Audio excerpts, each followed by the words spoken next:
Kementerian Desa Pembangunan Daerah Tertinggal dan Transmigrasi Senin pagi kemarin meluncurkan Indeks Desa Membangun atau IDM. IDM ini nantinya akan menjadi indikator dalam mengurangi jumlah desa tertinggal dan meningkatkan jumlah desa mandiri. Upaya memperkuat pencapaian sasaran pembangunan desa dan kawasan pedesaan, serta melakukan nawacita ketiga Jokowi JK, yakni membangun Indonesia dari pinggiran dengan memperkuat daerah dan desa. Kementerian Desa dan Pembangunan Daerah Tertinggal dan Transmigrasi Senin pagi meluncurkan Indeks Desa Membangun atau IDM. Peluncuran Indeks Desa Membangun ini untuk memperkuat pencapaian sasaran pembangunan prioritas, sebagaimana tertuang di dalam Rencana Pembangunan Jangka Menengah Nasional RPJMN 2015-2019, yaitu mengurangi jumlah desa tertinggal sampai 5.000 desa dan meningkatkan jumlah desa mandiri sedikitnya 2.000 desa pada tahun 2019.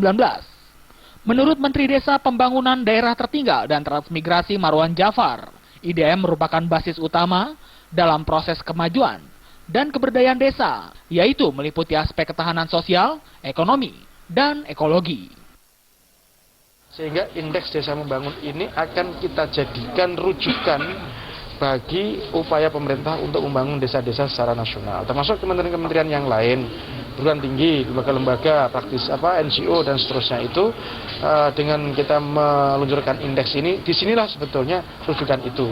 Semacam mapping ya Pak? Ya, tidak hanya mapping, tapi kriteria-kriteria sekaligus pendalaman isi semuanya secara komprehensif terintegrasi menjadi satu kesatuan yang harus kita jadikan rujukan. Itu yang penting di situ.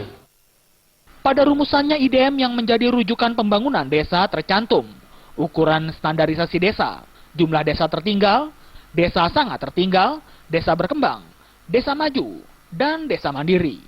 Sementara itu berdasarkan jumlah dan klarifikasi desa berdasarkan status IDM 2015, untuk provinsi dengan jumlah status desa tertinggal dan sangat tertinggal terbesar adalah Provinsi Papua Barat sebanyak 3.900 desa.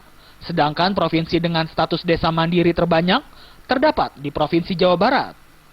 Dari Jakarta, Maria Magdalena dan Ketut Sumadiase melaporkan.